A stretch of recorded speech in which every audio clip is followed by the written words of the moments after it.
Bonjour à tous. Bonjour à tous et à toutes. Mon nom est Léon Valentin.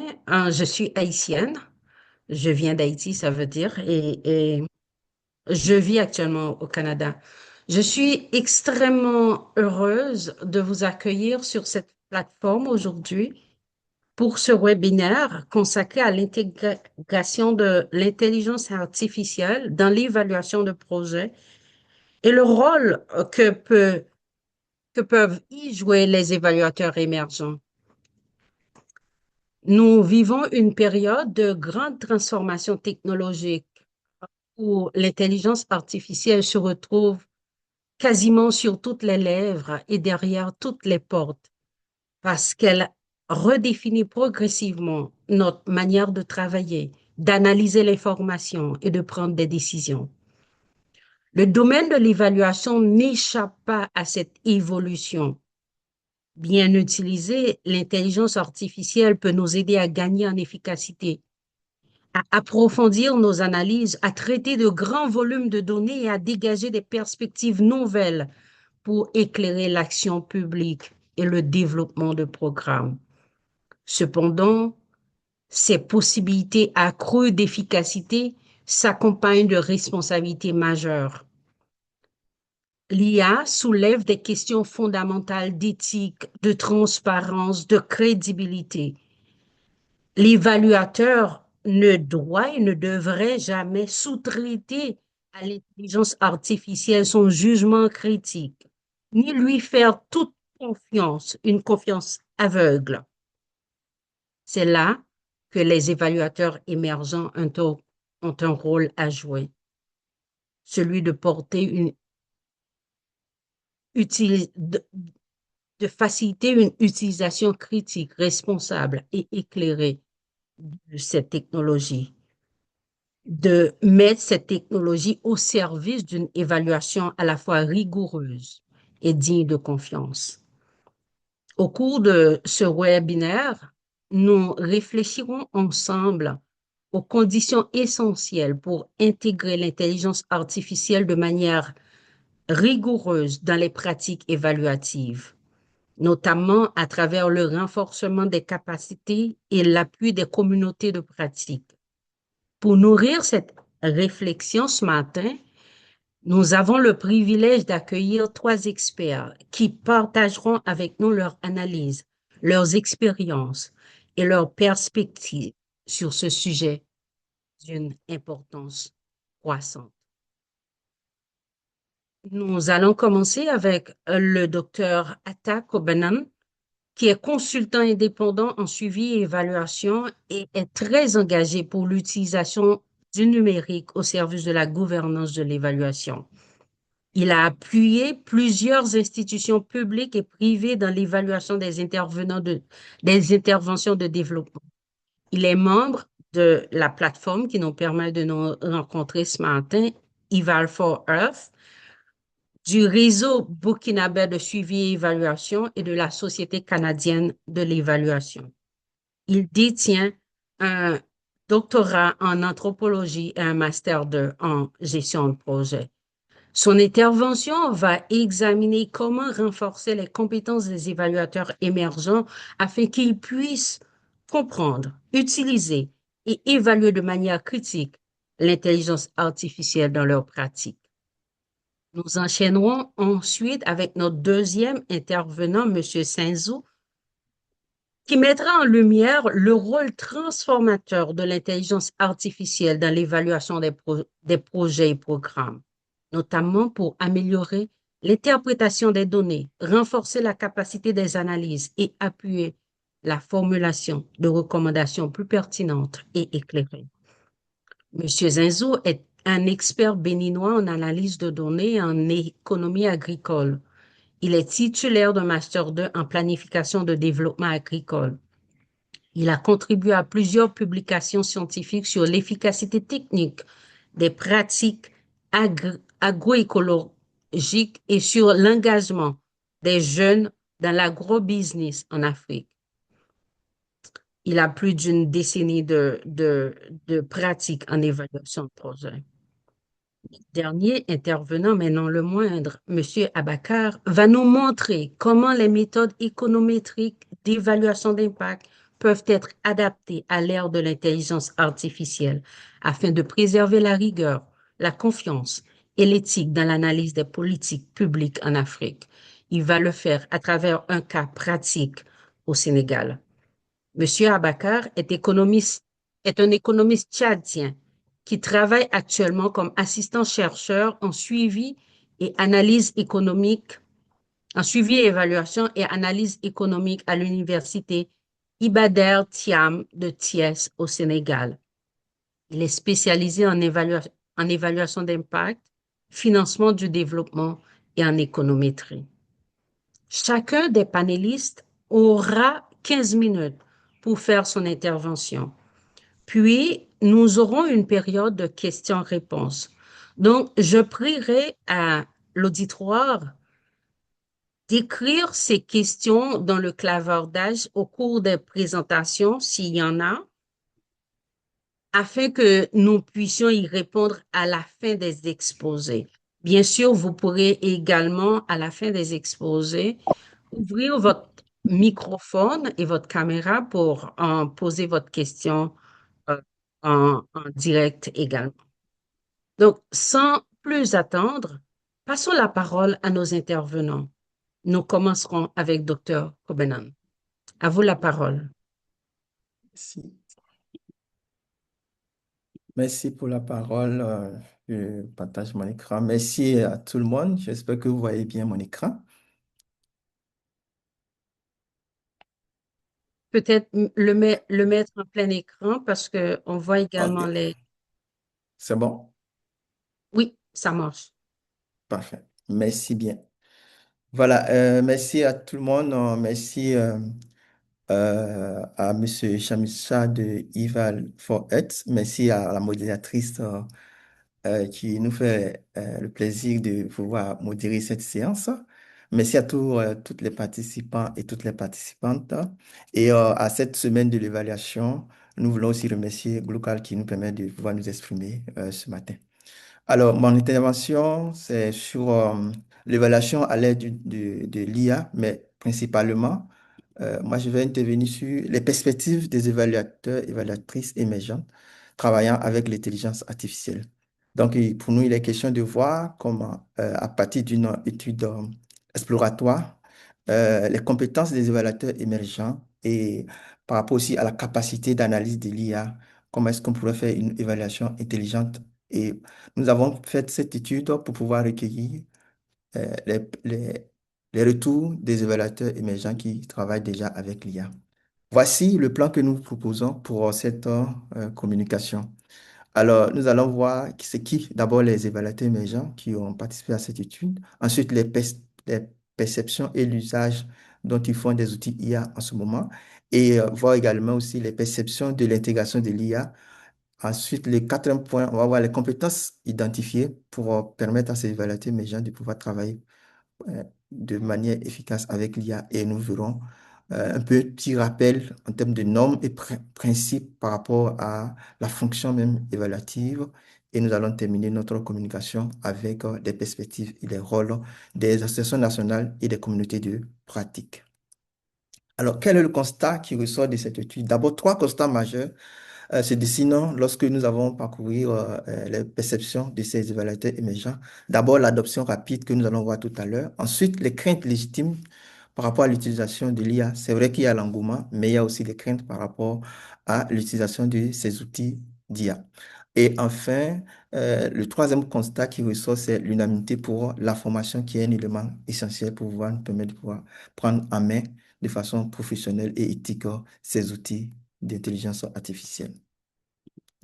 Alors, quels sont ceux qui ont pris part à cette étude exploratoire? Disons que 45% sont des jeunes, donc âgés de 25 à 35 ans, 80% de profils masculins. Et le niveau d'études, nous sommes entre les étudiants de niveau master et de doctorat. Voilà. Et l'étude a parcouru, en tout cas, plusieurs pays de l'Afrique et en dehors de l'Afrique. Mais pour ceux qui ont pris part à cette études exploratoires, nous avons 85% de Burkinabé et 20% de la Côte d'Ivoire. En ce qui concerne le parcours, en termes d'expérience dans le domaine de l'évaluation ou de suivi, évaluation, voilà, nous voyons que 50% ont au moins un an d'expérience et 35% sont pour la plupart des jeunes non professionnels qui viennent de démarrer. Alors, sont-ils déjà passés à l'IA? La question que nous sommes posées.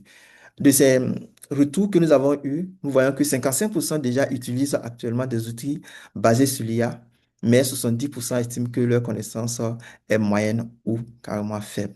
Donc, lorsque nous regardons dans cette matrice où nous voyons à gauche la fréquence d'utilisation et à droite la maîtrise technique, qui va de faible à élevé, nous voyons que dans notre premier case ici, premier niveau, nous aurions des évaluateurs débutants. Donc, nous aurions un cinquième des répondants qui trouvent qu'ils ont peu de connaissances et peu d'utilisation.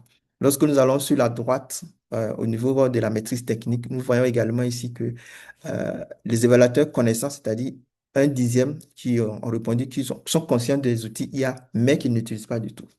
Et lorsque nous remontons carrément à gauche, à droite, nous voyons des évaluateurs utilisateurs, donc deux cinquièmes, qui utilisent de façon régulière l'IA, mais qui ne comprennent pas vraiment les mécanismes qui gouvernent ces outils-là. Et enfin, ceux-là qu'on a appelés des évaluateurs compétents, nous n'avons que deux cinquièmes également, qui ont une maîtrise technique et une utilisation efficace de ces outils. Alors, qu'est-ce qu'ils font de ces outils? Pour la plupart, c'est pour les aider à la rédaction de leurs rapports, donc environ 80%, l'analyse statistique, l'interprétation des résultats qui font 65%, et enfin, nous voyons la visualisation des résultats et l'automatisation des tâches qui représentent en moyenne 55%.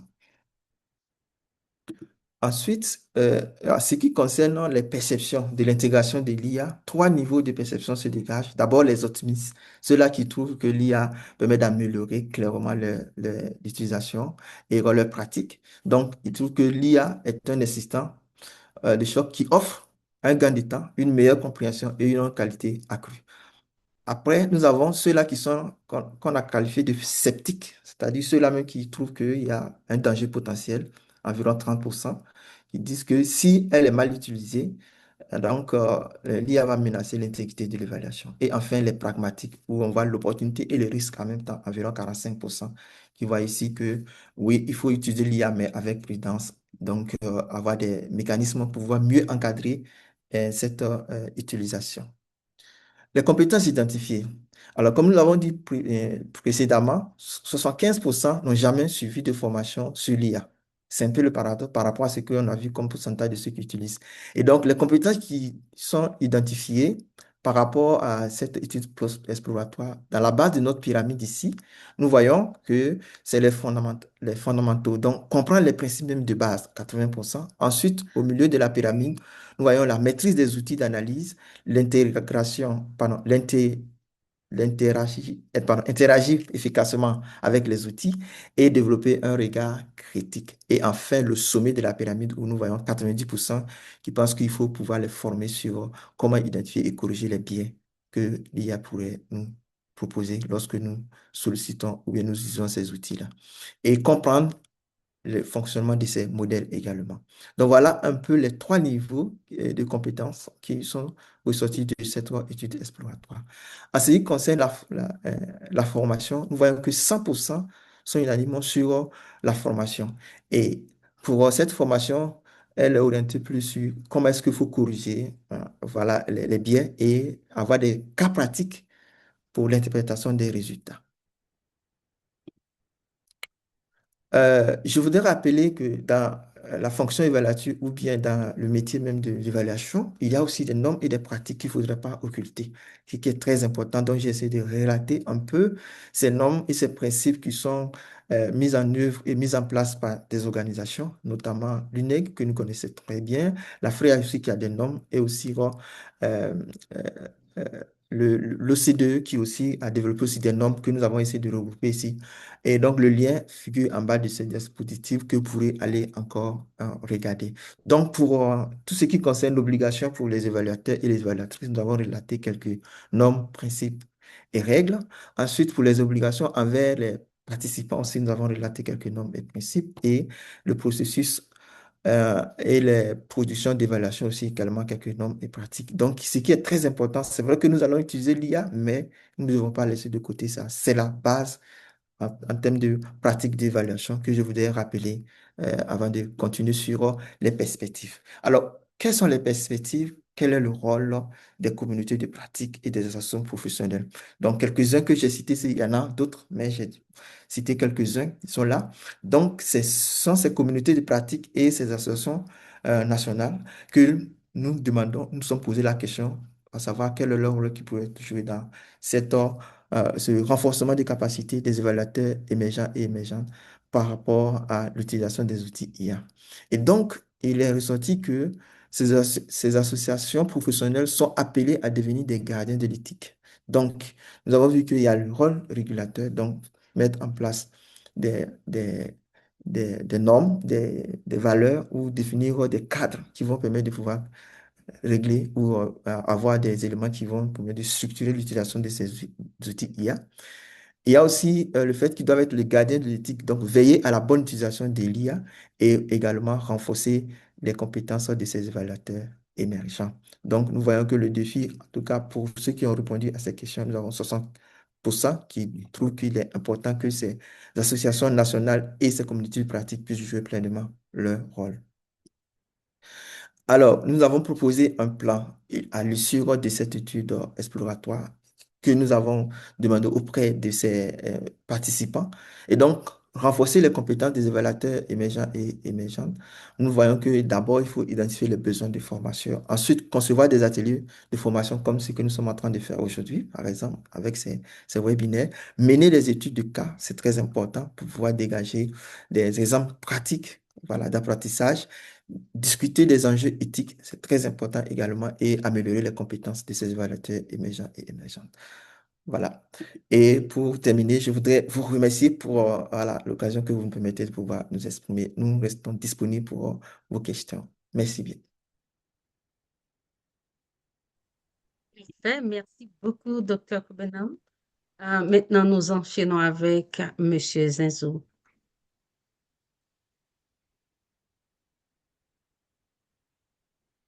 Ok,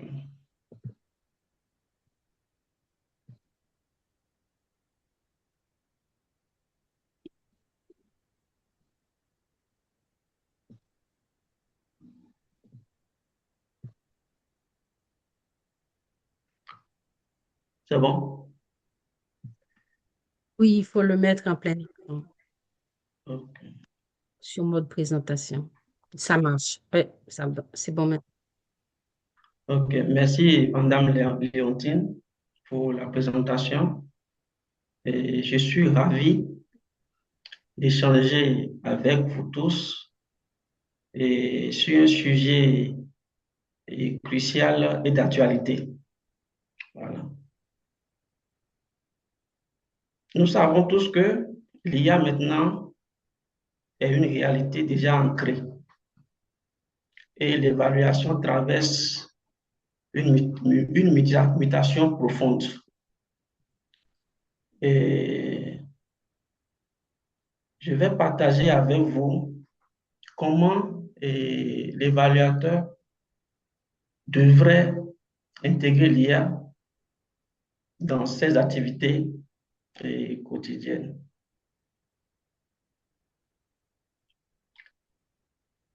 Nous sommes confrontés à un choc culturel, temporel. D'un côté, nous avons l'évaluation traditionnelle qui qui est un processus rigoureux, mais lent. De l'autre côté, nous avons l'instantanéité de l'IA. Bon, la question, ce n'est pas de choisir l'un ou l'autre, mais c'est de comment naviguer ou bien combiner les deux approches sans réduire la qualité.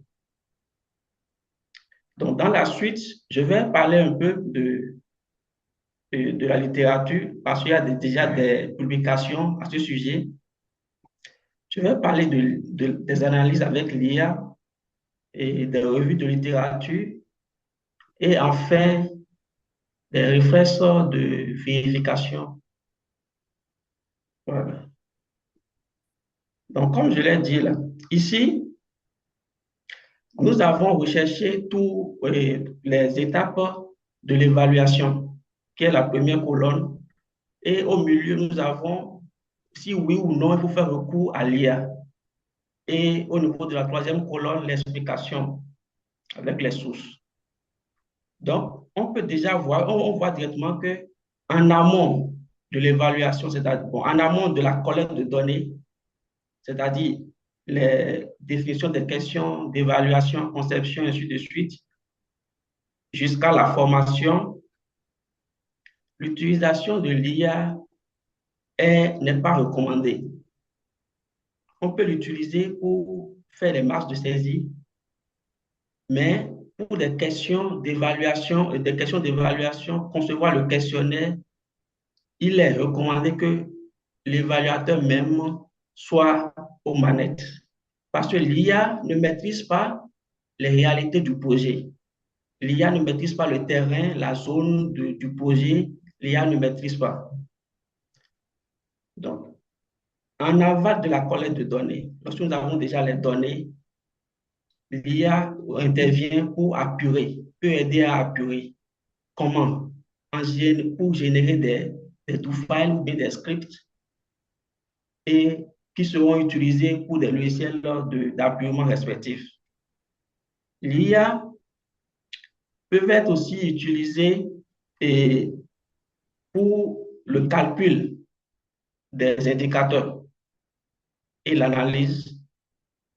Donc, pour l'interprétation, le rapport, rédiger des rapports, formulation des jugements, on peut utiliser l'IA, mais avec prudence. Comme je l'ai dit au début, l'IA ne maîtrise pas le terrain et les coutumes de la zone d'intervention et aussi l'objectif réel du projet, ainsi de suite. Donc, il y a certains aspects qui échappent à l'IA et il n'est pas en mesure de fournir un bon output. Donc, ici, pour la suite, j'ai présenté de façon pratique là où on peut utiliser l'IA pour des étapes d'évaluation à faible risque éthique. Est-ce que vous voyez? Par exemple, là où je disais, analyse, apurement, c'est des aspects où l'IA peut être utilisée et sont à faible risque éthique. Ici, c'est un exemple de comment on peut utiliser l'IA pour apurer une base de données. Est-ce que vous voyez? Ça peut être avec les ChatGPT, Gemini et autres, où on demande à l'IA et j'ai une base de données dans tel logiciel. Donc ici, j'ai mis Stata, il y a telle variable où il y a des valeurs aberrantes, les outliers, ou il y a aussi des valeurs manquantes. Donc, je veux remplacer les valeurs extrêmes par des valeurs manquantes maintenant. Remplacer les valeurs manquantes par la moyenne, par exemple, selon la zone. Ça dépend de ce que vous avez défini pour apurer la base, cette variable-là. Donc, l'IA est en mesure de vous faire ressortir un do-file que vous pouvez maintenant copier et utiliser au niveau de vos logiciels d'analyse respectifs pour apurer. Donc, ça permet d'aller vite. Et nous avons aussi l'autre aspect où l'IA est vraiment utile. Lorsqu'on tourne des modèles économétriques, vous savez tous que lorsqu'il y a des messages d'erreur, on prend beaucoup de temps à chercher comment résoudre ces erreurs-là. Mais avec l'IA, il suffit de lui copier l'erreur et il est en mesure et de lui expliquer le logiciel utilisé. L'IA est en mesure de proposer des solutions, de proposer une solution et peut-être même corriger le script ou le do-file.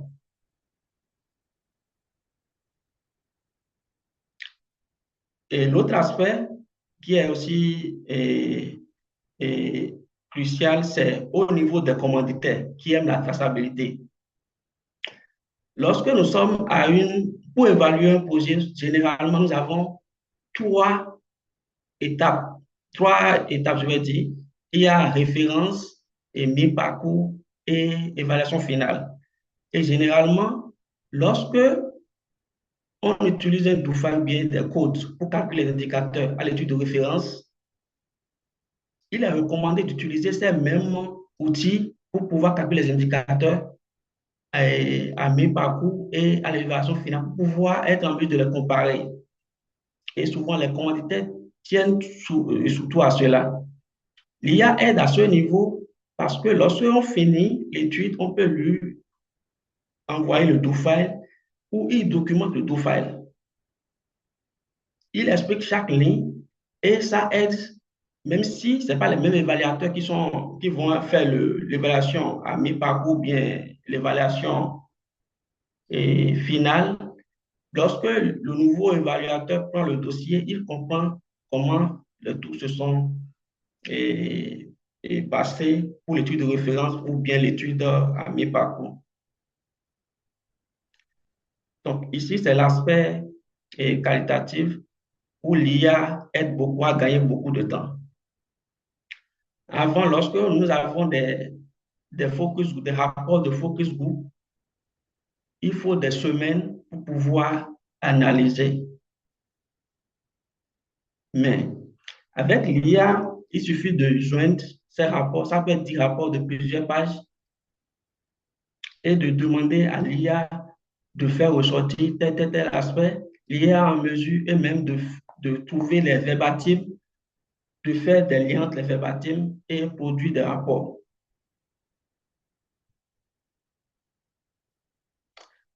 L'autre aspect aussi, c'est au niveau des revues de littérature. Nous savons aussi actuellement que l'IA est en mesure de, sur un thème par exemple, de chercher des documents appropriés qu'on peut vérifier et de concevoir des revues de littérature avec des sources vérifiables, ce qui prenait beaucoup de temps avant. Bon, c'est vrai. En général, l'IA permet de gagner du temps. On ne peut pas l'ignorer, mais il faut des refreshes de vérification.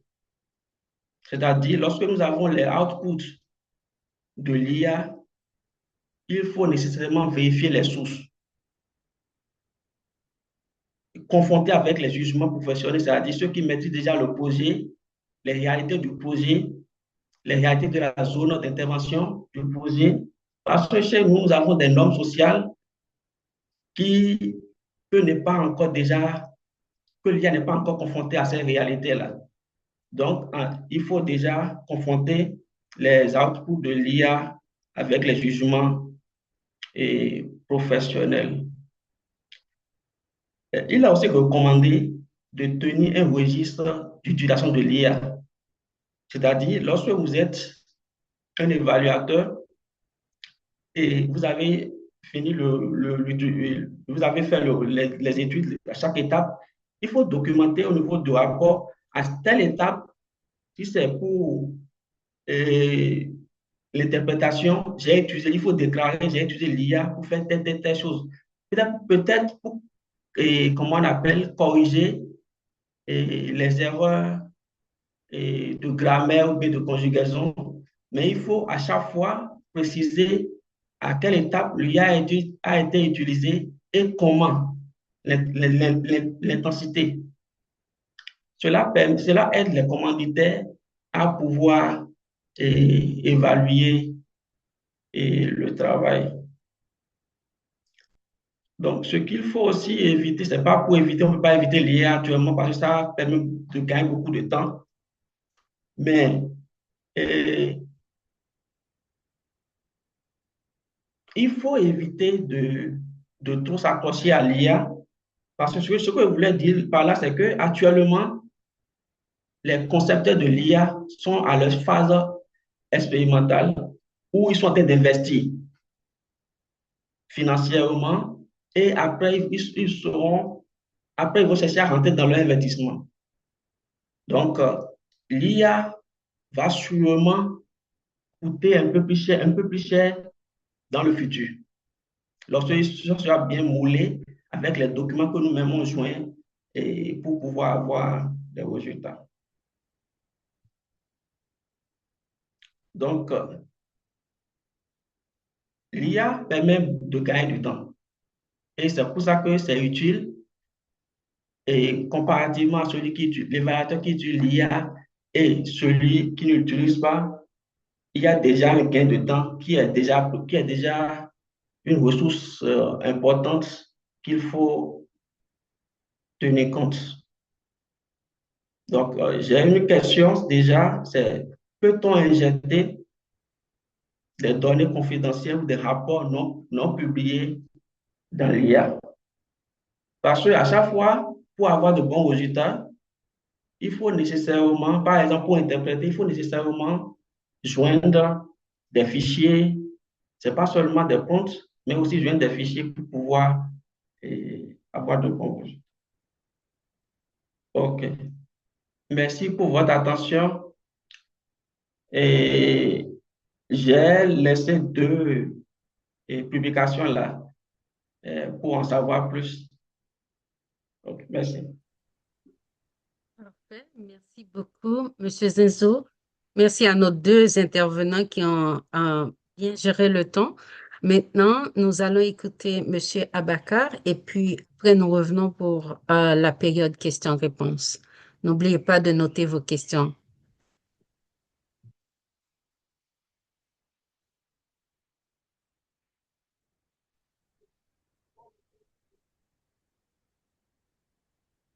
C'est bon? Oui, il faut, oui, c'est bon, mais ouais. D'accord. Bonjour tout le monde. Merci, merci d'assister à ce moment de partage. Après les deux premières sessions qui ont posé notamment les bases conceptuelles et les enjeux globaux de l'évaluation à l'ère de l'IA, cette troisième présentation vient volontairement. Elle s'appuie sur un cas concret. Il s'agit notamment de l'évaluation des réformes de la CRCE au Sénégal. Pour montrer comment, très concrètement, on peut articuler les données probantes, outils d'IA exigeant de transparence dans un secteur aussi sensible que l'énergie régulée. L'intérêt de cette session est double. D'une part, elle illustre comment un évaluateur émergent peut s'approprier des méthodes robustes, notamment suivi évaluation, des méthodes expérimentales ou quasi-expérimentales, cartographie des risques, et les enrichir par l'IA sans perdre la main sur le jugement professionnel. D'autre part, elle ouvre des pistes très opérationnelles pour les institutions qui pilotent des réformes complexes, notamment les régulateurs, les autorités des régulateurs, les ministères, partenaires techniques et financiers. En en prolongeant les deux sessions précédentes, cette présentation propose donc un pont entre théorie, pratique de terrain et innovation numérique responsable, avec des enseignements transférables à d'autres secteurs et à d'autres pays.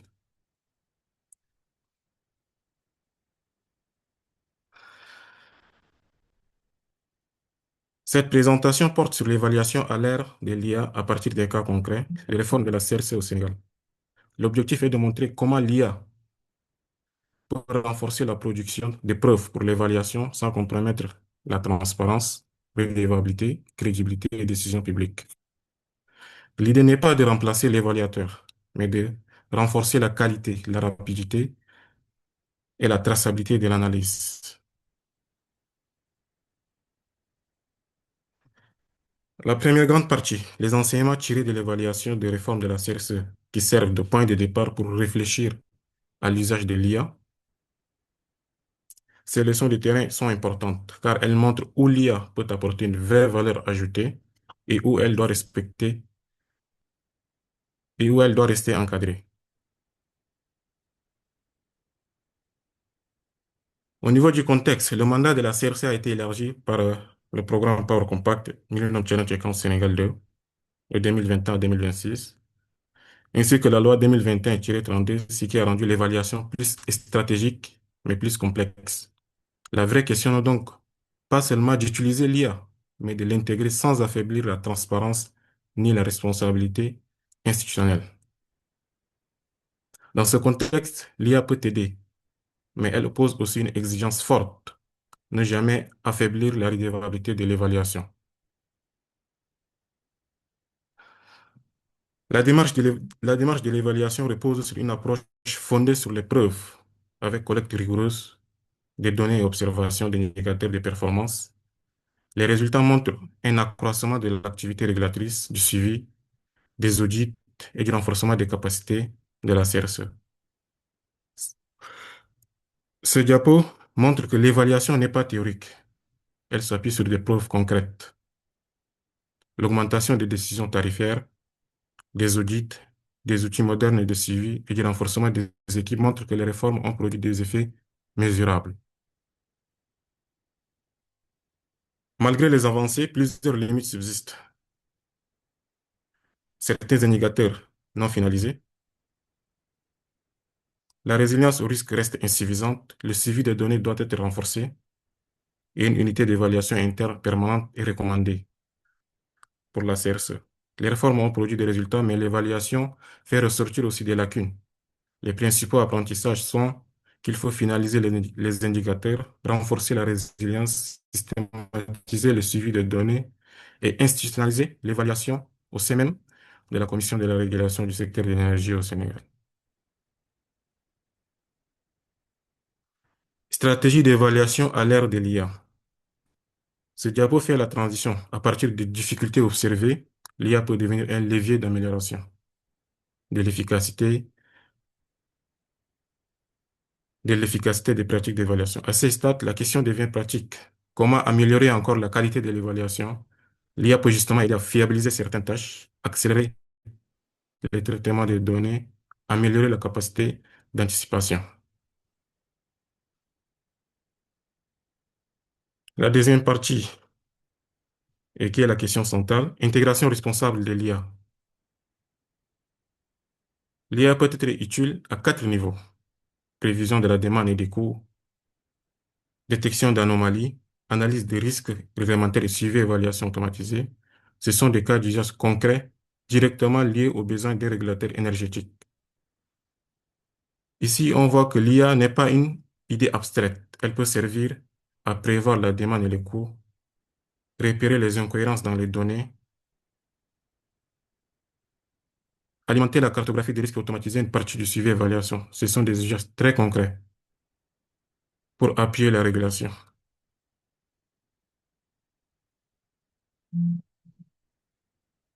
L'intégration de l'IA doit respecter 4 principes: transparence et explicabilité, redevabilité humaine, gestion de biais et équité, robustesse, sécurité avec prise en compte de la durabilité environnementale. Ce diapo est central car elle rappelle qu'une bonne IA n'est pas seulement performante. Elle doit être gouvernée, les modèles doivent être compréhensibles, les décisions doivent rester humaines, les biais doivent être surveillés, les systèmes doivent être robustes, sûrs et sobres en énergie. Pour passer à l'action, la CRC doit se doter de garde-fous: un cadre interne d'usage de l'IA, une unité d'évaluation renforcée, un laboratoire réglementaire ou sandbox et des règles strictes de traçabilité d'archivage. L'intégration responsable de l'IA suppose des institutions solides.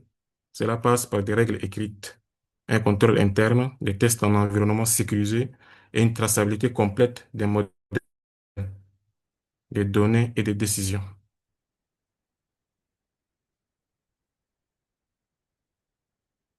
Ce point synthétise l'idée que les réformes ont amélioré l'efficacité et que l'IA peut prolonger ses gains si elle est intégrée dans un cadre rigoureux. Cette synthèse montre que l'IA peut devenir un multiplicateur d'efficacité pour les réformes, mais uniquement si elle s'inscrit dans une logique de gouvernance, de preuve et de contrôle. Autrement dit, il faut une IA au service de l'évaluation et non une évaluation soumise à l'IA. Pour conclure, L'expérience de la CRC montre que l'évaluation fondée sur les preuves reste indispensable et que l'IA peut la renforcer à condition d'être utilisée avec transparence, contrôle humain et garde-fous institutionnel. L'enjeu n'est donc pas d'opposer l'évaluateur et l'intelligence artificielle, mais de construire une évaluation augmentée par l'IA, crédible, traçable et institutionnellement responsable. Cette recherche-action montre concrètement qu'il est possible de faire dialoguer évaluation rigoureuse, innovation numérique et impératif de redevabilité.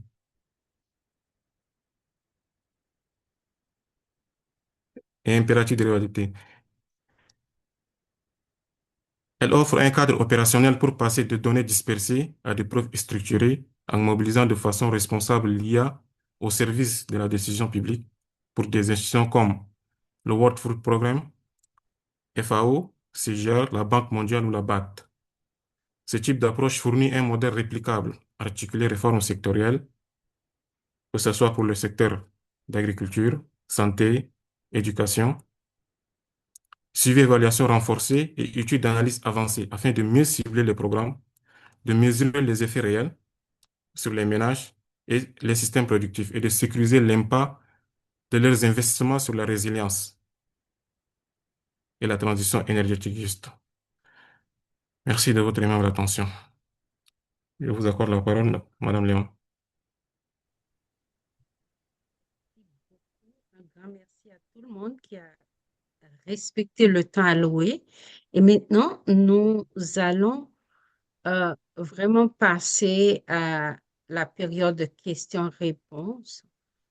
Nous venons de voir que dans les différentes présentations, comment on peut intégrer de manière responsable et éthique l'IA dans les pratiques évaluatives. Nous avons vu avec Dr. Kobenan son étude exploratoire réalisée auprès d'évaluateurs émergents sur l'intégration de l'IA dans les pratiques évaluatives. Il a parlé des compétences nécessaires à développer, des enjeux éthiques tels l'indépendance, l'impartialité, la confidentialité, la qualité des données et du rôle essentiel des communautés de pratiques et associations professionnelles pour accompagner cette intégration. Il conclut sa présentation sur la nécessité d'un plan d'action pour soutenir une adoption responsable et éclairée de l'IA en évaluation. M. Zinzou nous a montré comment l'intelligence artificielle transforme le travail des évaluateurs émergents en mettant en contraste la lenteur un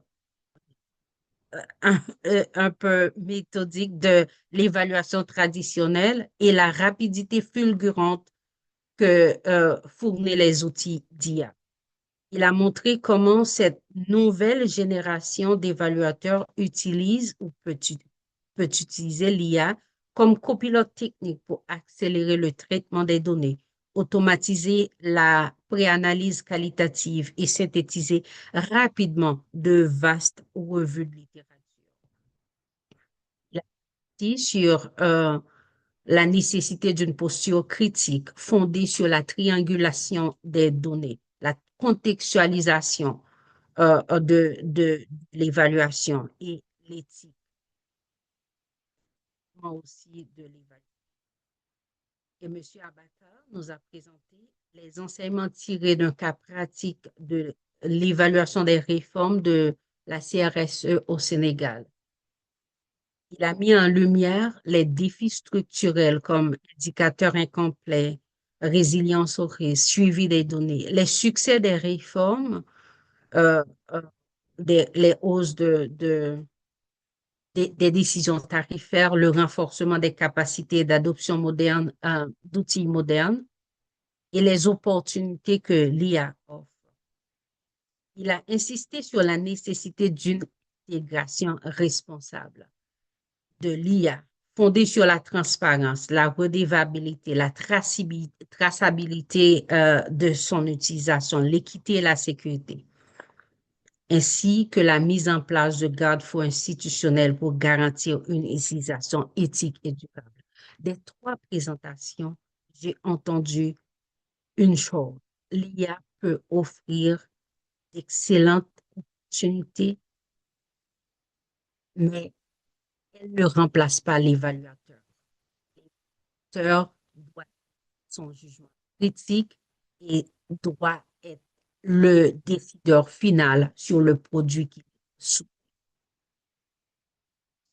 qui maîtrise l'IA prendra l'avantage. C'est ce que j'ai entendu. Pour commencer, je ne sais pas s'il y a des questions dans le clavardage. Je ne vois pas de main levée. On peut, bon, j'ai des questions moi-même. En attendant que l'auditoire se manifeste, je vois une question. Je vais poser une question à nos trois panélistes euh, concernant les mécanismes que les communautés de pratique, comme celle qui nous permet de nous rencontrer aujourd'hui, quels mécanismes ces communautés de pratique pourraient mettre en place pour garantir euh, cette intégration éthique et responsable de l'IA dans les processus d'évaluation et également faciliter le renforcement de capacités dont on a besoin pour cette intégration éthique. Après, nous passerons aux questions de l'auditoire. On peut commencer avec le docteur Kobenan Oui, qui a commencé les présentations. d'accord. On y va? Allez, merci bien. Merci à Madame Valentine qui nous donne l'opportunité de nous exprimer encore.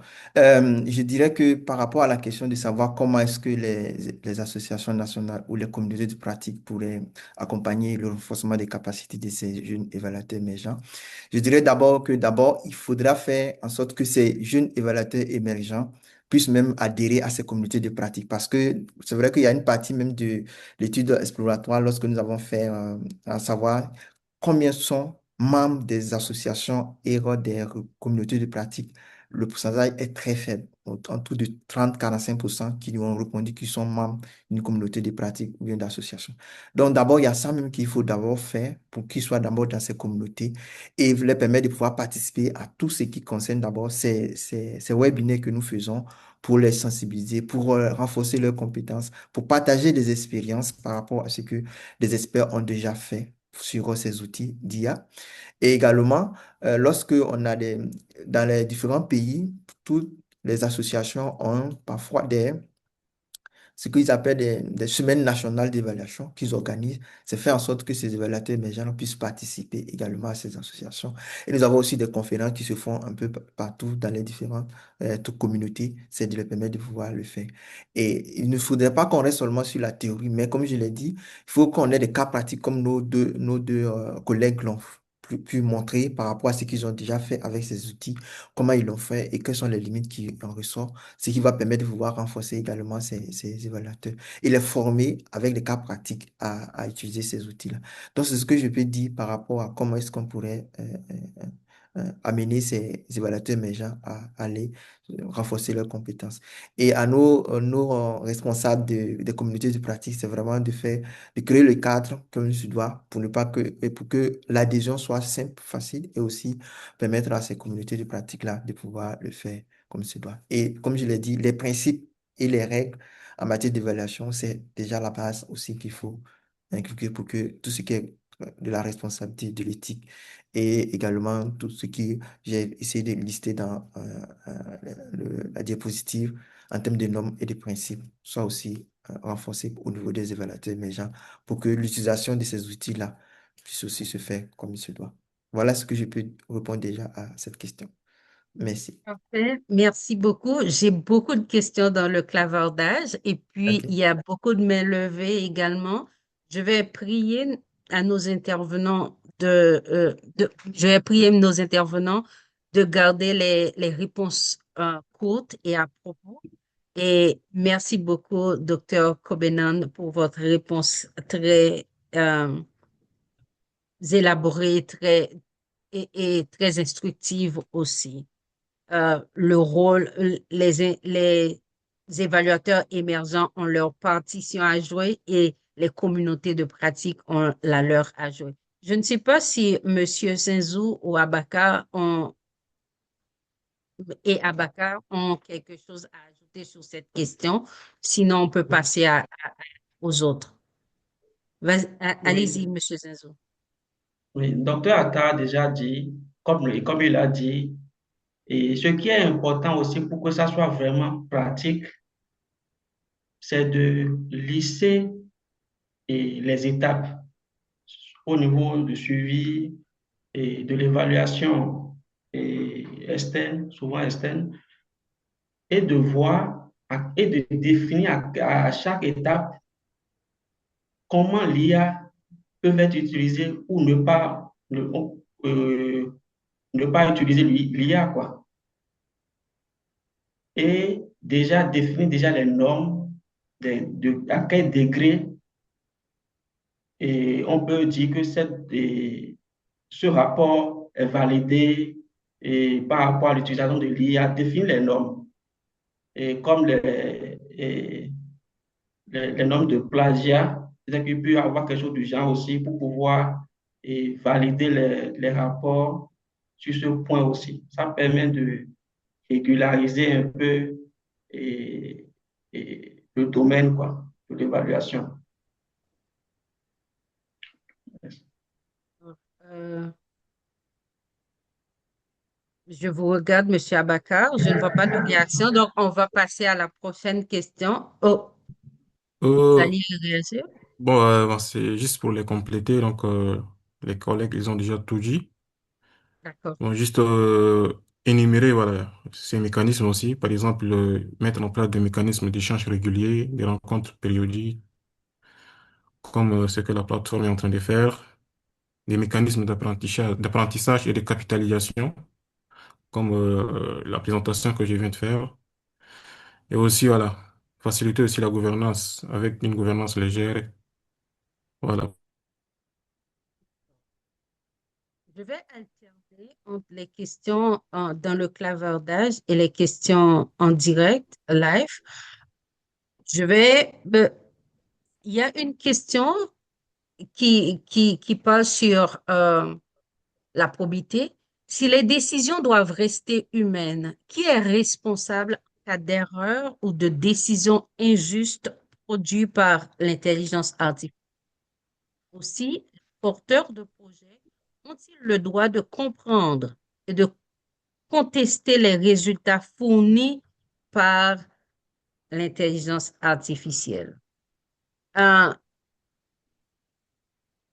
Plus globalement, dans quelle mesure l'utilisation de l'intelligence artificielle dans l'évaluation des projets peut-elle améliorer l'efficacité et l'objectivité des décisions sans compromettre les principes d'équité, de transparence, de responsabilité et de respect des droits des individus? Merci et félicitations pour la présentation. Ce sont les mots de la personne qui a posé la question. Je ne vais pas désigner de personne à répondre. Sentez-vous à l'aise d'ouvrir votre micro et de répondre. Celui qui veut répondre, si vous voulez tous les trois répondre à cette question, libre à vous. Et après cette question, je demande à Zabibani de se préparer parce que ce sera à son tour de poser sa question. Euh, Le micro est ouvert. Oui, Qui veut répondre à cette question? oui. À la question, c'est savoir si qui est responsable et au cas où il y a des erreurs. Oui, s'il y a des erreurs dans le rapport, qui est responsable. Ensuite, qui peut s'approprier le mérite du rapport si c'est préparé par l'IA? Et puis, est-ce que les utilisateurs du rapport, euh, comment comprendre les principes d'équité, d'efficacité et de transparence quand on utilise l'intelligence artificielle pour produire les rapports d'évaluation? Oui. Et déjà, par rapport à nos interventions, c'est déjà notifié que l'IA est un assistant. Donc, le responsable, c'est c'est l'évaluateur. Mais aussi, c'est comme les publications, il faut faire ressortir les apports de l'IA. Ce que l'IA, les contributions de l'IA pour le rapport, il faut faire ressortir ça à chaque étape. Donc, l'IA participe, mais ce n'est pas lui le responsable des erreurs, c'est l'évaluateur qui est le responsable. Quelque chose à ajouter, les autres? Je suis parfaitement d'accord avec cette Oui, réponse. Ce n'est qu'un Ouais, outil. ouais. L'IA n'est qu'un outil comme tant d'autres outils. Comme vous citez vos sources, quand vous faites vos recherches, vous mentionnez l'utilisation de l'IA dans votre rapport d'utilisation et à quel niveau vous l'avez utilisé et comment vous l'avez utilisé. Vous utilisez Google pour faire vos recherches, vous mm, utilisez l'IA c'est ça. comme un outil. C'est ça. L'IA ne vous remplace pas comme Non. évaluateur et c'est vous qui avez euh, la responsabilité de votre rapport, de votre utilisation responsable de l'IA. Parfait. Et s'il y a des erreurs, on ne peut pas poursuivre l'IA, on va vous poursuivre vous-même et vous faire rembourser. J'ai déjà vu un cas comme ça, c'était dans les nouvelles. La firme Deloitte a fait des erreurs dans un rapport fourni pour le gouvernement australien. Et la firme a dû rembourser une partie du montant payé pour le rapport parce qu'il y avait des hallucinations. On a cité des sources non existantes. Je vais demander aux gens de fermer leur micro quand ils ne parlent pas afin de ne pas avoir une sorte de cacophonie dans la rencontre. Maintenant, Isa Bebane, à vous la parole. Merci, Madame la modératrice, pour la parole. Déjà, je vous dis merci pour la bonne gestion de la modération. Et je félicite aussi les différents communicateurs. J'ai suivi avec beaucoup d'intérêt les différentes interventions. Alors, moi, ma préoccupation s'adresse particulièrement à monsieur, le deuxième communicateur, monsieur Zinsou, voilà, qui a eu à dire dans son intervention que on peut donner, ou bien on peut soumettre ces données à l'IA pour qu'il puisse exploiter et nous donner des réponses. Alors, moi, préoccupation n'est pas directement liée à l'évaluation, au suivi de l'évaluation, mais ça porte essentiellement sur l'éthique dans l'utilisation de l'IA. Alors, par rapport à ce qu'il a dit, on sait que l'IA est un outil qui se nourrit des données et qu'on met à sa disposition pour pouvoir répondre aux prompts qu'on lui soumet. Alors, moi, je voudrais décaler pour aller sur le terrain un peu de la recherche où l'utilisation doit être beaucoup encadrée, sinon un peu limitée. Parce que souvent, on soumet les documents à des trucs, à des outils comme anti-plagiat pour vérifier, voir si l'auteur n'a pas trop exploité l'IA. Alors, moi, je voudrais savoir, est-ce que si on fait une enquête et à l'analyse, on soumet ça à l'IA. Comment peut-on, est-ce qu'il n'y a pas de risque qu'on puisse dire après que votre document, c'est de l'IA, étant donné que l'IA va exploiter vos données, analyser et vous soumettre? C'est un peu ça ma question, quoi. Est-ce qu'il n'y a pas de risque qu'on dise finalement que c'est de l'IA que vous avez exploité? Merci. Oui, tu peux y aller. Oui, Oui, oui, effectivement, il y a pas, c'est pas un risque déjà, c'est que automatiquement, lorsqu'on utilise l'IA pour produire des tests, c'est détectable.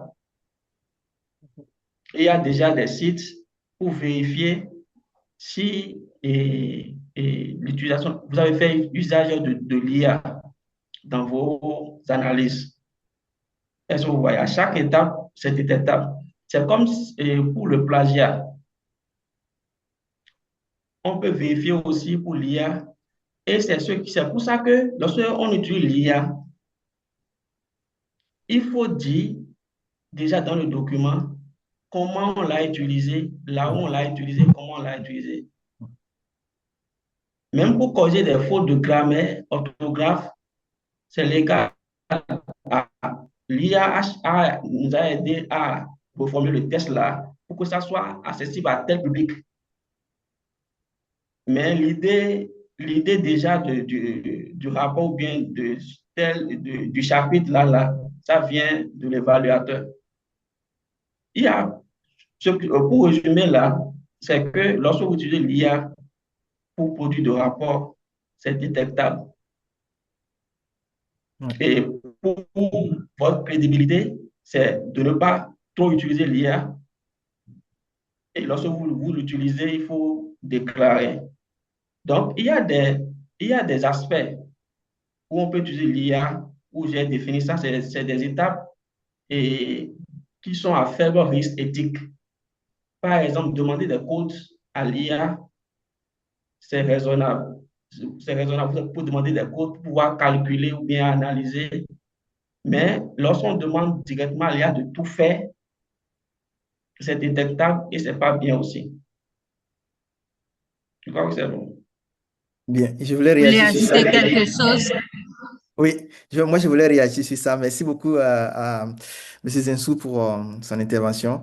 Et c'est vrai que l'intervenant a demandé à savoir par rapport à l'analyse des données, voilà, si l'analyse avec l'IA, est-ce que on va pas dire que c'est l'IA qui a produit. Je dirais d'abord que vous avez fait la collecte de données. Et dans votre méthodologie, si vous avez défini comment vous avez fait la collecte de données, l'IA n'est qu'un outil que vous utilisez pour pouvoir vous aider à analyser ces données-là. Donc, il faudra le dire clairement que vous avez utilisé tel outil d'IA pour pouvoir analyser les données ou bien pouvoir interpréter les données, ou bien, comme M. Zinsou l'a dit, pour pouvoir faire ressortir les codes qui vont vous permettre de pouvoir, ou les points qui vont vous permettre de pouvoir utiliser votre, soit si c'est SPSS, si c'est SATA, ou bien si c'est R que vous avez utilisé pour faire l'analyse des données. Ça vous aide à le faire, mais à vous de lui préciser cela. C'est comme un outil, comme on l'a dit tout à l'heure, comme tout autre outil. Donc, faut le dire. En plus de cela, si les données ne sont pas collectées par vous, que c'est fabriqué par l'IA, c'est là que c'est un danger. Ça devient très, très, très, très dangereux parce que c'est des données qui ne sont pas vraies. Donc, il va falloir prouver que les données que vous avez données à l'IA, ce sont vos données que vous avez collectées du terrain et que vous avez soumis à l'IA pour vous permettre de pouvoir faire sortir des tendances et afin de pouvoir mieux analyser vos données. Donc, moi, c'est ce que je peux vous dire par rapport à ça. Et donc, c'est pour ça qu'on a parlé des principes et des normes. C'est ça. Il faut qu'il y ait de la transparence de ce que vous faites. C'est important. S'il n'y a pas de la transparence, ça va jouer sur la crédibilité de votre travail. Et comme on l'a dit, c'est parce que dans nos États africains ici, on n'a pas encore arrivé à l'étape de pouvoir faire sortir des normes ou bien des guides pour permettre à nos universitaires de pouvoir utiliser ces outils-là. Dans d'autres États, dans d'autres pays, c'est déjà fait. Il y a des universités qui ont déjà des guides et on instruit les étudiants à comment utiliser l'IA dans la production de leur rapport de mémoire ou de thèse ou en tout cas, tout ce qui est production scientifique. Et comment citer ces outils IA là lorsque vous l'avez utilisé? Si c'est pour la rédaction, si c'est pour l'aide à l'analyse des données, ou bien si c'est pour pouvoir corriger, comme on l'a dit, les erreurs d'orthographe, pouvoir le faire. Mais bon, dans nos états universitaires, dès qu'on parle de l'IA, on trouve déjà que c'est mal, il ne faut pas le faire. Et on veut primer tous ceux qui veulent se faire assister par ces outils-là pour pouvoir produire les documents. Ce qui n'est pas, pour moi, la bonne attitude à avoir. Voilà ce que moi je voulais ajouter, quoi. Merci. Merci, très bon ajout. Et peut-être c'est là, dans cet aspect, les communautés de pratique et les Ouais, associations nationales d'évaluation pourraient aider ouais, à réguler, à créer des guides ouais. d'utilisation de l'IA. Oui, juste La pour prochaine. compléter, juste pour compléter les OK. collègues. OK. Il y a une Oui, question que bon, j'allais adresser à vous là. Peut-être je vais l'adresser et vous pourrez compléter l'autre question parce que nous devons ah, vraiment avancer. Il y a une d'accord, question que je voulais vous poser, Monsieur Abaka, qui est dans le clavardage. Vous pourrez quand même ajouter le point que vous alliez faire sur l'autre question aussi. En tant que d'accord. développeur, je vois l'intelligence artificielle dépendre fortement de la qualité des données entrantes. Comment les évaluateurs émergents gèrent-ils le nettoyage des données et les biais algorithmiques dans leurs outils? Ah, J'adresse la question premièrement à vous, Monsieur Abakar, et les autres pourront. Vous pouvez répéter la question, s'il vous plaît? Euh, euh, Comment les évaluateurs émergents gèrent-ils le nettoyage des données et les biais algorithmiques dans ce qu'ils donnent à l'intelligence artificielle, ce qu'ils entrent pour leur rapport, pour leur analyse? Voilà, je vois. Bien évidemment, moi, je suis dans un cas très pratique. Donc, d'ailleurs, voilà, pour cette recherche, pour cette présentation que je viens de faire, j'ai eu à travailler avec plusieurs rapports et aussi des missions de terrain. Concernant notamment les rapports, voilà, j'ai eu à utiliser l'intelligence artificielle. Mais attention, en aval, il faut d'abord au préalable définir les indicateurs pour l'étude. Après avoir défini, certes, la méthodologie à adopter pour l'analyse de données, il faut définir maintenant les indicateurs afin de limiter un peu le champ de recherche au niveau des rapports.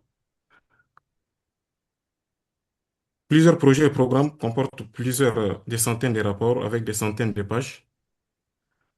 Pour poser cette question à l'IA, il faut limiter la recherche, il faut définir vos indicateurs pour, euh, pour avoir des résultats, voilà, des résultats qui sont adaptés à l'objectif spécifique de votre recherche. Donc, c'est juste ça. OK, parfait. Euh, Quelque chose à ajouter, Dr. Kobenon et M. Zenzou? La prochaine question, ce sera à vous, Monsieur Doudou Abdoulaye Mahamat. Préparez-vous. Quelque chose à ajouter sur cette question, sur le nettoyage des données entrant et afin de réduire les biais algorithmiques?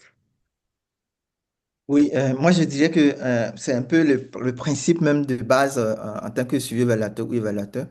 La qualité de données que vous allez collecter, si les données ne sont pas de qualité, la sortie aussi, vous n'allez pas avoir des résultats de qualité. Ça, c'est le principe même de base. Et donc, je pense que la question du nettoyage, elle est une question fondamentale. En tant qu'évaluateur émergent ou en tant qu'évaluateur, il va falloir prendre euh, on va dire quoi, toutes les garde-fous pour pouvoir faire ce nettoyage-là. Donc, il faut d'abord survoler même ces données et vous ne pouvez pas donner à l'IA et puis il va faire comme ça. C'est pour ça qu'il y a les prompts. C'est en partie des prompts qu'il va pouvoir vous permettre de pouvoir bien nettoyer les données. Si vous-même, vous n'avez pas connaissance des données, vous ne prenez pas connaissance des données, vous allez donner quel prompt à l'IA pour qu'il puisse le faire. Il va faire ce qu'il veut. Donc, les prompts, c'est important. Il faut savoir quels sont, ce qui constitue d'abord votre donnée et à partir de là, ce que vous voulez nettoyer dans les données, vous pouvez pouvoir le faire. Donc, je pense que c'est ce qui est important ici à le faire. Donc, c'est ce que je voulais dire par rapport à ça. Je voulais rebondir. Il y avait une question que vous avez posée au départ sur savoir est-ce qu'on peut contester les données ou les résultats que fournit l'IA. Dans la première question, il y avait cette question. Oui, on peut contester. C'est pour cela qu'il faut contrôler l'IA. Il faut connaître, il faut pouvoir comprendre le mécanisme, comment est-ce que cela fonctionne. On ne peut pas tout prendre comme ça. Du coup, quand l'IA vous fournit les données, prendre tout et venir comme voilà, une vérité absolue. Non, on peut contester. C'est pour cela qu'on demande aux évaluateurs de se former pour pouvoir arriver à avoir un esprit critique sur tout ce qui ressort des résultats de l'IA. C'est important. Voilà ce que je pourrais dire. Merci. Point très important. Et au Canada, il y a un principe dans le guide qu'on nous donne pour utiliser l'IA. On nous dit, si vous n'avez aucune connaissance sur un sujet, vous n'avez pas le droit d'utiliser l'intelligence artificielle pour faire des recherches sur ce sujet parce que vous ne serez pas en mesure de contester, de valider l'information que l'IA vous donne. C'est ça. Merci beaucoup. Monsieur Doudou, Monsieur Mahamat. Salut à tous, merci pour la parole accordée. Je salue le masterclass de toute cette intervention très très brillant. Et la question concernant les, les évaluateurs, comment les évaluateurs émergents gèrent-ils le nettoyage des données et les biais algorithmiques dans leurs outils? Je pense que le docteur a très très bien répondu et c'est la question que j'attendais. Et merci à tous. C'est à peu près ça en fait.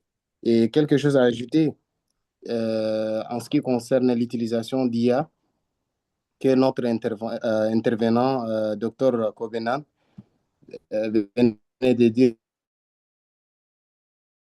tout dépend de la manière dont il faut prompter. avec précision et obtenir une bonne réponse. Merci. Parfait. Merci beaucoup. On va y aller avec Mawana Salekala. Désolée si j'ai mal prononcé votre nom. Non, de rien. Merci beaucoup, vous me recevez. Oui, très bien. D'accord. Merci beaucoup à toutes et à tous. Et merci beaucoup aux communicateurs, différents communicateurs. Et merci beaucoup à toi, Valentine, pour la modération. Donc, moi, je me nomme, comme vous voyez l'écran, Saleh Kalla Mourawan, gens que je viens du Niger. Donc, je voudrais juste apporter peut-être un plus par rapport sur la façon d'utiliser, comment dirais-je, l'IA pour le traitement ou les, comment dire, des données, par exemple. Déjà, le docteur Atta vient de préciser les questions de prompt, mais j'ajouterais aussi, dans le prompt, il faut, je prends un exemple, ChatGPT. En plus de ça, il faut que vous fassiez un abonnement vraiment premium. Parce qu'il y a Mhm. il y a des Ouais. aspects gratuits, n'est-ce pas? Mhm. Mhm. Donc, si vous avez mis les mêmes données avec les mêmes prompts dans une version gratuite, vous n'aurez pas les mêmes informations dans un abonnement payant. Prenez l'exemple de ChatGPT, il a un abonnement de 20 euros, 20 dollars, 100 dollars et consorts. Moi, ce que je fais en fonction des données que j'utilise, je prends un abonnement assez conséquent pour que je puisse avoir le maximum de précision. Ça, c'est un. Et la deuxième des choses aussi, il faut que vous configurez d'abord votre IA que vous allez utiliser. Il faut il faut bien la paramétrer. Ok, parce qu'il y a des méthodes, des astuces pour vraiment paramétrer votre IA dans laquelle vous allez traiter vos données. Ça, c'est important. La troisième chose aussi, les questions de prompts. Dans les prompts, il faut que vous soyez le plus précis possible. Donnez le contexte de l'étude, dans quel cadre, dans quel pays, dans quelle zone. Tout cela, ça vous permettra quand même de voir et de devenir plus ou moins précis. C'est ça, moi, que je voulais quand même ajouter en termes de contribution sur la façon dont j'utilise l'IA dans mes rapports d'évaluation. Mais c'est très important. L'IA ne remplace pas l'évaluateur, n'est-ce pas? Comment dire l'évaluateur, mais c'est un outil qui va nous permettre d'aller vite et vraiment d'être impliquant, d'être toujours plus productif. Voilà ce que je veux ajouter quand même. Et merci beaucoup à toutes et à tous pour vos contributions. Le partage d'expérience, c'est très important.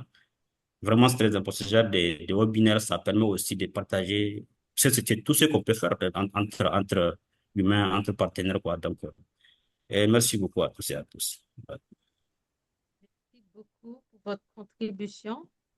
Le soleil est en train de se lever dans ma zone et ça me donne des problèmes. En tout cas, je vais fermer le rideau bientôt. On va prendre encore une question dans le clavardage. Après, je vois beaucoup de mains levées. Il nous reste seulement 15 minutes. Je vais prendre encore une question dans le clavardage et je reviens en ligne, en direct avec les gens qui ont levé leurs mains. Mais avant, je voudrais signaler à votre attention que je viens de mettre deux liens dans le clavardage. Euh, c'est, Ça concerne l'évaluation du webinaire. Le seul moyen d'améliorer tout travail qu'on fait, c'est d'avoir des évaluations. C'est pour ça que nous existons comme évaluateurs. Et nous vous donnons le rôle d'évaluateur de cet événement aussi. Ça nous permettra d'améliorer les prochains webinaires, de vous fournir de vous fournir des contenus plus adaptés à ce que vous recherchez. Je vous remercie à l'avance de remplir le formulaire d'évaluation avant de partir. Je retourne à une question dans le clavardage. C'est La question s'adresse à vous trois parce que j'imagine que vous utilisez chacun des outils peut-être différents les uns des autres. Quelle intelligence artificielle ou quels outils vous pouvez recommander aux évaluateurs émergents? des outils qui respectent le principe de confidentialité. Non, avec le principe de confidentialité, comment un évaluateur peut-il ou une évaluatrice peut-il utiliser l'IA sans aller à l'encontre de ce principe? Donc, c'est deux questions. D'abord, quels outils vous pouvez recommander aux évaluateurs émergents? Et ensuite, c'est le principe de confidentialité. Je pense que c'est dans la présentation de M. Zinzou, il y avait une question à la fin sur est-ce qu'on peut euh, donner à l'IA ou entrer dans l'IA des informations confidentielles ou des informations protégées. À vous la parole. Je vais fermer mon micro pour descendre mon rideau. Ma caméra. Mon micro sera. Donc, vous pouvez ouvrir votre micro et intervenir sur la question à tour de rôle. On va commencer avec M. Abakar.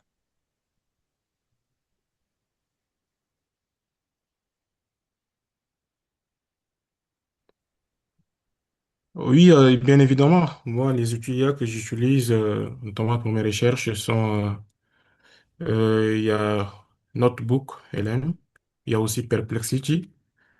Et de préférence, je recommanderais les abonnements IA pour plus de précision dans le traitement des données. Aussi, afin d'apprécier les résultats ou bien de moins contexter l'IA en question, voilà, il faut l'abonnement. Et OK. je Est-ce recommande Notebook que LM les et utilisateurs Perplexity. OK. Est-ce que après vous pourrez les écrire dans le clavardage pour que les gens puissent avoir l'orthographe? D'accord, pas de souci. C'est adressé à tout le monde. Merci beaucoup. Et D'accord. puis, il y avait une question aussi, est-ce qu'on peut avoir la documentation, la présentation PowerPoint que vous aviez eue? Est-ce que vous pouvez le partager? C'est une question, c'est libre à vous, donc je ne sais pas. Vous pourrez répondre à ces questions. OK. Désolé pour D'accord. l'intersection. Vous pouvez continuer. Bon, j'ai fini. Donc, j'ai donné les outils IA à utiliser. Donc, je D'accord. recommande aussi beaucoup plus l'abonnement. Donc, c'est un peu ça. Parfait. Euh, Mhm. Monsieur Zezou, votre micro est déjà ouvert. Vous pouvez y aller. Oui. Concernant déjà euh, confidentialité des données, et déjà, au niveau, par exemple, lorsqu'on prend les rapports, les transcrits de focus group, par exemple, où il y a les noms, prénoms, villages, lorsque vous voulez joindre ces rapports à l'IA pour pouvoir avoir de résultats, il faut déjà enlever ces données-là. Les données à caractère personnel, il faut déjà enlever. Et pour autre chose, il y a par exemple, c'est un rapport où ce n'est pas encore publié, ou bien c'est un article, il faut aussi faire attention parce que déjà, lorsqu'on publie quelque chose, l'IA enregistre pour servir quelqu'un d'autre. Donc, lorsque vous savez que ce document, c'est confidentiel, il faut déjà s'abstenir à le partager. Vous pouvez contourner pour pouvoir avoir d'informations, mais il ne faut pas chercher à partager. Parce que l'IA utilise les données de quelqu'un pour répondre à quelqu'un d'autre. Maintenant, par rapport à l'IA qu'on utilise, ça dépend de ce qu'on veut faire.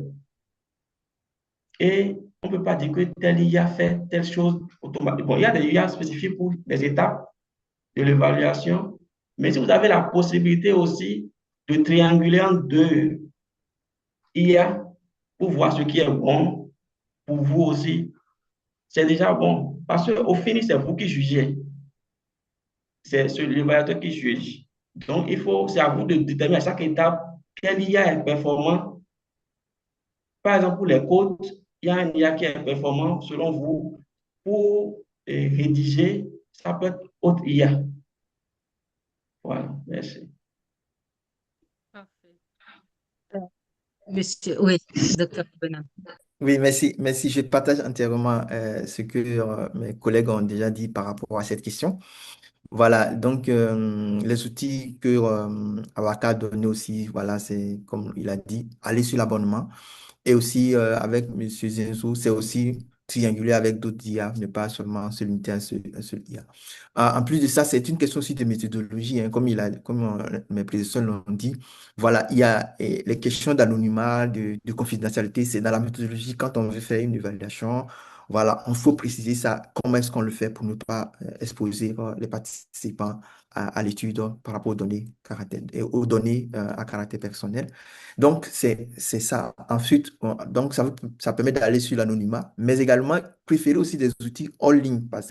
Par exemple, les outils, il y en a où vous pouvez installer ou bien utiliser en local sur votre ordinateur. C'est plus simple comme ça permet de pouvoir protéger aussi les données et de ne pas oublier surtout de prendre en compte les règles et les lois que régit, par exemple, le pays où vous faites votre évaluation ou l'entreprise où vous allez collaborer. Donc, il y a tout ça aussi qu'il faut prendre en compte pour que le volet confidentialité. Et ce que nous recommandons même avant d'utiliser ces IA, si vous faites une évaluation, c'est d'en parler aussi avec les commanditaires pour ne pas qu'à la fin de l'étude soit rejetée. C'est très important. Voilà, donc dans votre méthodologie, il faudra préciser tout ça.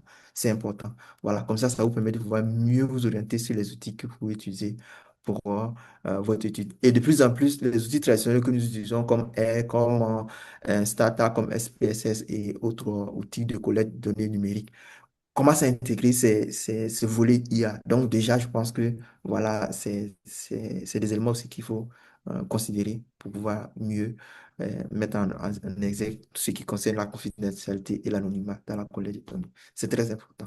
Voilà, c'est ce que je voulais ajouter. Voilà, merci beaucoup.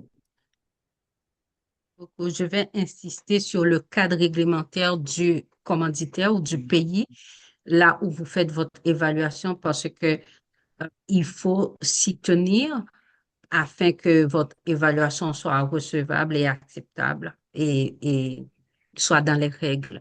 Il y a certains commanditaires ou certains gouvernements qui n'acceptent pas qu'on intègre dans l'IA des informations protégées, par exemple, seulement des informations non classifiées qu'on peut intégrer dans l'IA. Euh, euh, il faut s'y faire, il faut s'y complaire.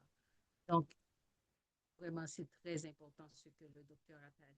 Il faut respecter le cadre réglementaire dans lequel vous évoluez. OK, on va prendre peut-être une dernière question en direct. On va aller avec Dabré Suleiman.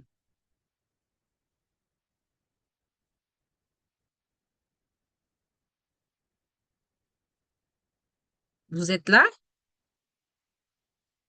Dabré Suleiman? Si vous parlez, votre micro est fermé. Bon, on va prendre une autre question dans le clavardage. Il y a beaucoup d'autres questions, mais malheureusement, on ne pourra pas y répondre bon, à toutes les questions qui sont là, mais on va encore prendre une dernière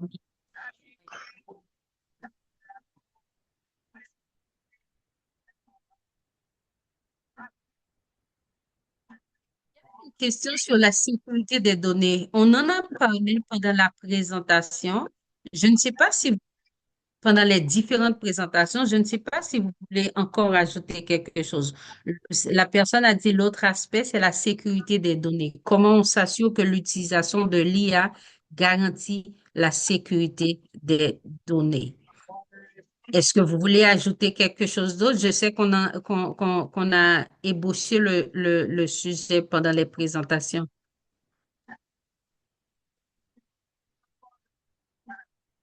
OK. Qui ne dit mot Je ne sais consent? pas si... OK, Oui, maintenant on vous entend. OK. ok. Sincèrement, désolé. J'étais un peu coincé là. D'accord. Merci déjà pour cette belle séance avec toutes ces interventions qui sont très intéressantes et très enrichissantes. J'avais plutôt un point que j'ai identifié au niveau de la deuxième présentation. Le deuxième présentateur suggérait ou proposait que ça soit plus intéressant lorsqu'on monte le protocole, par exemple, pour une évaluation, pour ce qui concerne les outils, de ne pas utiliser, idéalement, de ne pas utiliser IA, parce que IA pourrait ne pas maîtriser très bien le contexte.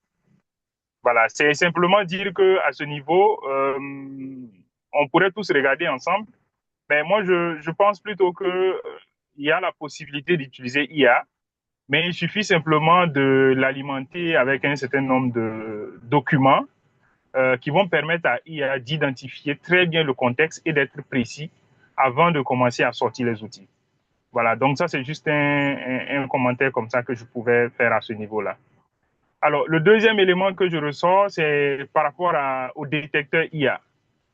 Je m'attendais aussi dans les différentes présentations qu'on revienne sur cet aspect-là, parce que peut-être qu'à la différence d'autres contextes, au Burkina ou en Afrique de façon générale, surtout pour les pays francophones, il arrive régulièrement que quand vous utilisez IA, c'est un problème pour beaucoup de personnes, que ce soit sur le plan académique et même dans le cadre des consultations, les résultats d'évaluation que nous sortons.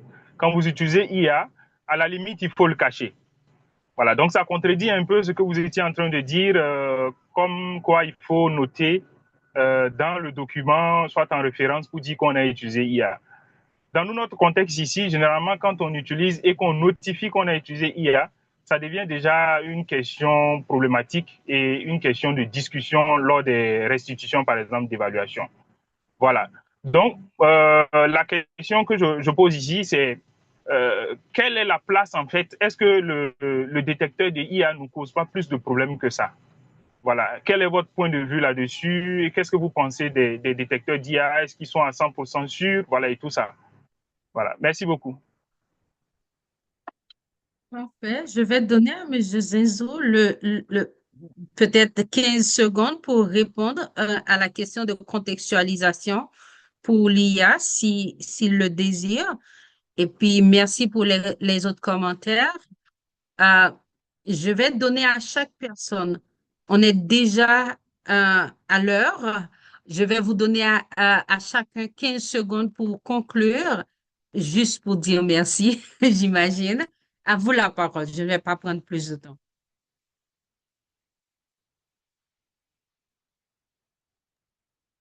Euh, Votre micro est fermé. Merci. OK. Bon, par rapport en amont de la collecte de données, Monsieur Dablé disait qu'on peut utiliser l'IA. Mais déjà, c'est par exemple pour les questions, comment on appelle les questions d'évaluation.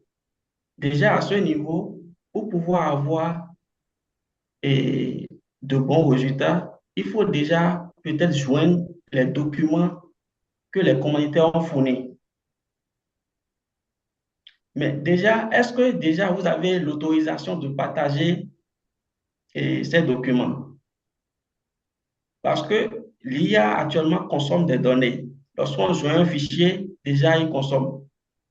Même si c'est juste ou pas, c'est quelque chose de validé ou pas, lui consomme pour répondre à quelqu'un d'autre. Donc déjà, est-ce que vous avez l'autorisation des commanditaires pour pouvoir joindre les documents de projet, pour pouvoir déduire les questions les questions d'évaluation? Maintenant, pour faire le questionnaire, par exemple, l'IA ne peut pas vous donner toutes les questions des questions d'enquête parce que pour chaque indicateur, il y a des méthodes et des questionnaires spécifiques pour pouvoir évaluer un indicateur, estimer un indicateur. Donc, l'IA ne peut pas le faire comme veut scientifiquement, quoi, si vous voyez. Il peut donner des questions d'approche, mais ne pas donner avec méthodologie. Je peux continuer? Non, non, non, non, c'est bon. On est déjà en retard sur le temps. Je vais donner 15 secondes à Monsieur Abakar et le mot de la fin sera Docteur Kobenan. S'il vous plaît, soyez bref, très bref. D'accord, pour être très bref, voilà, moi je recommande voilà, l'usage d'IA personnel, IA, cas d'usage personnel et IA pour l'usage professionnel. C'est ce que je recommande voilà, aux professionnels. Parce que l'IA, c'est les questions dont vous lui posez à chaque fois. Il mémorise ça et après, en fonction de ces questions, qu'il vous réponde. Je recommande à tous ces panels, voilà, voilà, un IA d'usage personnel et une IA d'usage professionnel. Merci beaucoup. Merci beaucoup. Et Docteur Kobenan? Oui, merci. Merci à tout le monde. Merci à M. Dabiri pour sa question. C'est une problématique en Afrique par rapport à l'utilisation de l'IA. Donc, c'est pour ça qu'on invite les communautés de pratique et les associations à pouvoir lever cette difficulté-là. Et les universités aussi.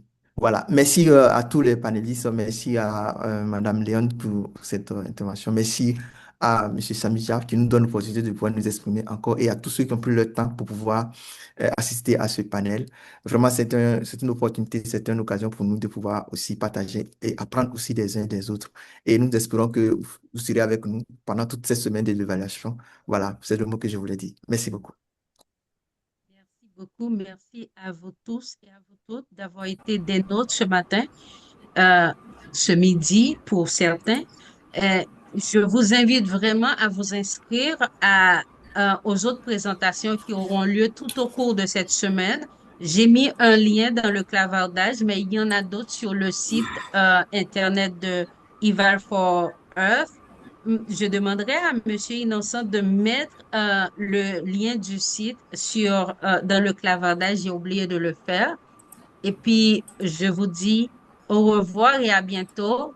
Désolée de n'avoir pas pu répondre à toutes vos questions et de n'avoir pas pu donner la parole à tout le monde. Mais à toute bonne chose, il y a une fin, c'est la vie. Merci beaucoup. Et je ne sais pas si Monsieur Chamisa Innocent a quelque chose à ajouter avant qu'on clore la rencontre. OK, donc c'est la fin. Merci beaucoup. Bonne journée Merci. à tout le monde Merci beaucoup. et soyez bénis. Merci, Merci. Merci Allez. beaucoup. Merci. Merci Merci à beaucoup. merci vous. beaucoup Bye Merci à bye. à toi. vous. Merci. Merci, merci. Les autres peuvent rester.